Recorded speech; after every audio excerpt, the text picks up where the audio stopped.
भाद्रपद सोमवती अमावस्या। सोमवती अमावस्या की कथा।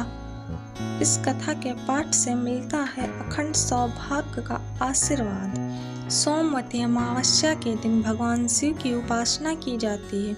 ऐसा मान्यता है कि जो व्यक्ति सोमवती अमावस्या का व्रत रखता है उसकी सभी मनोकामनाएं पूरी होती हैं, साथ ही अखंड सौभाग्य की प्राप्ति होती है। इस दिन सोमवती अमावस्या की कथा का पाठ भी जरूर करना चाहिए। यहाँ पढ़ें सोमवती अमावस्या की कथा। गरीब ब्राह्मण परिवार था। उस परिवार में पति पत्नी के अलावा एक पुत्री भी थी। वह पुत्री धीरे धीरे बड़ी होने लगी। वह लड़की सुंदर, संस्कारवान एवं गुणवान थी, किंतु गरीब होने के कारण उसका विवाह नहीं हो पा रहा था। एक दिन उस ब्राह्मण के घर एक साधु महाराज पधारे। वो उस कन्या के सेवा भाव से काफी प्रसन्न हुए।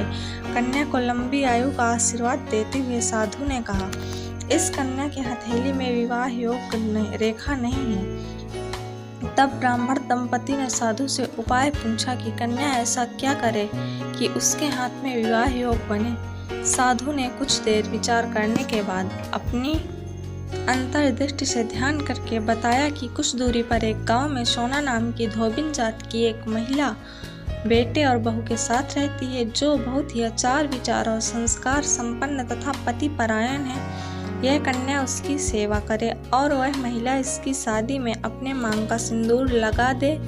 उसके बाद इस कन्या का विवाह हो तो इस कन्या का वैधव्य मिट सकता है। साधु ने यह भी बताया कि वह महिला कहीं आती जाती नहीं है। यह बात सुनकर ब्राह्मणी ने अपनी बेटी से धोबिन की सेवा करने की बात कही।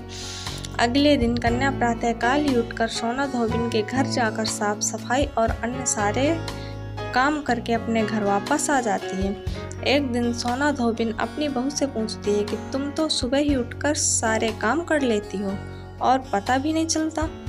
बहू ने कहा, माँ जी, मैंने तो सोचा कि आप ही सुबह उठकर सारे काम खुद ही समाप्त कर लेती हैं। मैं तो देर से उठती हूँ। इस पर दोनों सास बहू निगरानी करने लगी कि कौन है जो सुबह ही घर का सारा काम करके चला जाता है। कई दिनों के बाद धोबिन ने देखा कि एक कन्या अंधेरे घर में आती है और सारे काम करने के बाद चली जाती है।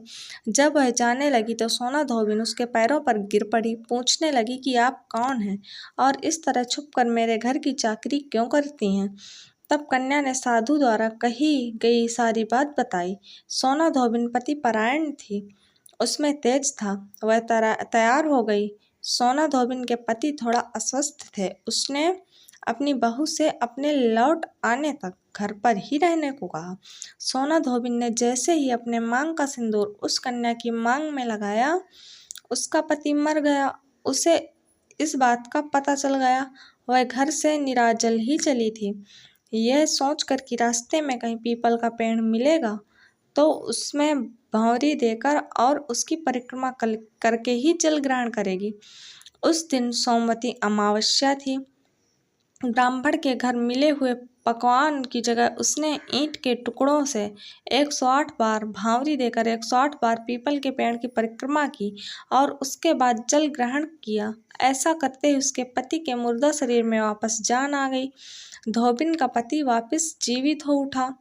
दोस्तों, अगर आपको वीडियो पसंद आया हो तो वीडियो को एक लाइक और चैनल पर नए हो तो प्लीज़ चैनल को सब्सक्राइब करके बेल आइकन को ऑल पर सेट कर लें, जिससे हमारे आने वाले वीडियो का नोटिफिकेशन सबसे पहले आप तक पहुंचे।